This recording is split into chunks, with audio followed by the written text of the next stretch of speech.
ಹೈಕಮಾಂಡ್ಗೆ ಈಗ ಗೊತ್ತಾಗಿದೆ. ಇದನ್ನ ಯಾರು ಹೇಳಿಲ್ಲ, ಖುದ್ದು ಬಸನಗೌಡ ಪಾಟೀಲ್ ಯತ್ನಾಳ್ರು ಹೇಳಿದ್ದು. ಯಾಕೆ? ಮದ್ದೂರಲ್ಲಿ ಯಾರೋ ಕಾರ್ಯಕರ್ತರು, ಬಿಜೆಪಿ ಕಾರ್ಯಕರ್ತರು ಇರಬಹುದು, JDS ಕಾರ್ಯಕರ್ತರು ಇರಬಹುದು, ಅಥವಾ ಹಿಂದೂ ಪರ ಸಂಘಟನೆಯ ಕಾರ್ಯಕರ್ತರು ಇರಬಹುದು. ಆದರೆ ಅವರಲ್ಲಿ ಎಲ್ಲರಲ್ಲೂ ಕೂಡ ಒಬ್ಬರು ಸಾಮಾನ್ಯ ವ್ಯಕ್ತಿ ಇದ್ದಾರೆ. ಅವರು ಯತ್ನಾಳ್ ಅಭಿಮಾನಿ ಅನ್ನುವಂಥ ಒಂದು ಪಡೆ. ಯತ್ನಾಳ್ ಯೋಗಿ ಅಂತಹ ಯತ್ನಾಳ್ ಬೇಕು ಅಂತ ಘೋಷಣೆ ಕೂಗಿದ್ರು.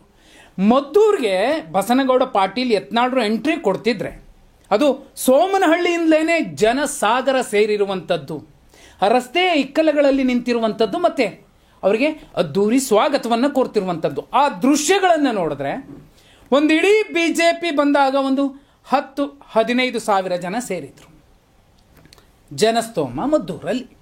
ಆದರೆ ಒಬ್ಬ ಯತ್ನಾಳ್ ಬಂದಾಗಲೂ ಕೂಡ ಅಷ್ಟೇ ಜನ ಸೇರ್ತಾರೆ ಅಂದರೆ, ಇತ್ತೀಚೆಗೆ ಒಬ್ಬ ಸ್ವಾಮೀಜಿ ಹೇಳಿದರು ವೇದಿಕೆ ಮೇಲೆ, ಯಾಕೆ ಯತ್ನಾಳ್ರು ಬಂದರೆ ಜನಸಾಗರ ಸೇರುತ್ತೆ, ಒಬ್ಬ ನಾಯಕನ ಜನಪ್ರಿಯತೆಯನ್ನು ಅಲ್ಲಿ ಬಂದು ಸೇರುವ ಜನರ ಶಿಳ್ಳೆ ಕೇಕೆ ಚಪ್ಪಾಳೆಗಳು ಮಾನದಂಡ. ಆ ಮೂಲಕ ಅವ್ರಿಗೆ ಗೊತ್ತಾಗತ್ತೆ ಇವರು ಜನಪ್ರಿಯ ನಾಯಕ ಅಂತ. ಇಂತಹ ಜನಪ್ರಿಯ ನಾಯಕ ಮುಖ್ಯಮಂತ್ರಿ ಆಗಬೇಕು ಅಂತೇನಿಲ್ಲ. ಜನ ಇಕ್ಕೆಲೆಗಳಲ್ಲಿ ಬಂದು ಸೇರಿ ನಿಂತ್ಕೊಂಡಿದ್ದಾರೆ ಅಂದರೆ ಒಂದು ಸುಳಿವು ಮುನ್ಸೂಚನೆ, ಆತ ಈ ರಾಜ್ಯದಲ್ಲಿ ಒಂದಿಲ್ಲೊಂದು ದಿನ ಅತ್ಯುನ್ನತ ಸ್ಥಾನಕ್ಕೆ ಹೋಗಿ ಕೂರ್ತಾರೆ ಅನ್ನುವಂತಹ ಮುನ್ಸೂಚನೆಯನ್ನು ಕೊಟ್ಟಿದ್ರು.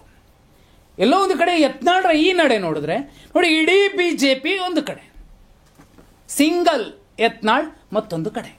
ಇವತ್ತು ಮದ್ದೂರಿನಲ್ಲಿ ಏನು ಜನ ಸೇರಿದ್ರು, ಆ ಜನಸ್ತೋಮ ಮತ್ತು ಅಲ್ಲಿ ಅತ್ಯಂತ ಸಂಯಮದಿಂದ ಮಾಮೂಲಿಯಾಗಿ ಈ ಢೋಂಗಿತನ ಅನ್ನುವಂಥದ್ದು ಮತ್ತು ಹೊಗಳು ಬಟ್ಟುತನ ಅನ್ನುವಂಥದ್ದು ಯತ್ನಾಳ್ರಿಗೆ ಅಷ್ಟಾಗಿ ಇಷ್ಟ ಆಗೋದಿಲ್ಲ.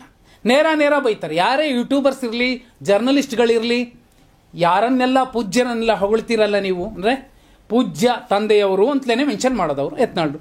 ಅವರನ್ನು ವಿರೋಧಿಸುವ ಧಾಟಿಯಲ್ಲೂ ವಾಗ್ಝರಿಯಲ್ಲೂ ಕೂಡ ಈ ಭಟ್ಟಂಗಿತನವನ್ನು ವಿರೋಧಿಸ್ತಾರೆ.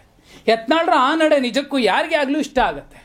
ಇವತ್ತು ಅವರಲ್ಲಿ ಬಂದಿದ್ದಂತಹ ಮದ್ದೂರಿನ ಏನಿತ್ತು, ಸಾವಿರಾರು ಜನ ಸೇರಿದ್ರು, ಅವರೆಲ್ಲರಲ್ಲೂ ಕೂಡ ಇದ್ದಂತಹ ಗುಣ ಅದೇ, ಈ ಭಟ್ಟಂಗಿತನ ಇರೋದಿಲ್ಲ, ನೇರ. ಯಾಕೆ ಯತ್ನಾಳ್ ಎಲ್ರಿಗೂ ಇಷ್ಟ ಆಗ್ತಾರೆ ಅಂದರೆ ಅವರ ನಡೆ, ನುಡಿ ಮತ್ತು ಅವರ ಕಾರ್ಯತಂತ್ರ. ಸಾಕಷ್ಟು ಜನ ಬಂದು ಕಮೆಂಟ್ ಮಾಡ್ತಾರೆ. ಅವ್ರಿಗೊಂದು ಅವಕಾಶ ಕೊಟ್ಟು ನೋಡಿದ್ರೆ ಹೇಗಿರುತ್ತೆ ದಕ್ಷಿಣ ಭಾರತದ ಯೋಗಿ ಆದಿತ್ಯನಾಥ್ರಂತಹ ಒಂದು ಆಡಳಿತ ಅಥವಾ ಬುಲ್ಡೋಜರ್ ಬಾಬಾ ಆಡಳಿತ, ಅದನ್ನು ತೋರಿಸಬಲ್ಲರು ಯತ್ನಾಳ್ ಅಂತ ಬಯಸ್ತಾರೆ. ಒಂದು ಸೈದ್ಧಾಂತಿಕ ಬದ್ಧತೆ ಕಾಂಗ್ರೆಸ್ನಲ್ಲೂ ಇರಬಹುದು, ಕೆಲವರು BJPಲೂ ಇರಬಹುದು ಕೆಲವು, ಆದರೆ ಇವ್ರಿಗಿರುವಂತಹ ಬದ್ಧತೆ ನೋ ಡೌಟ್ ಯಾರಿಗೂ ಇಲ್ಲ.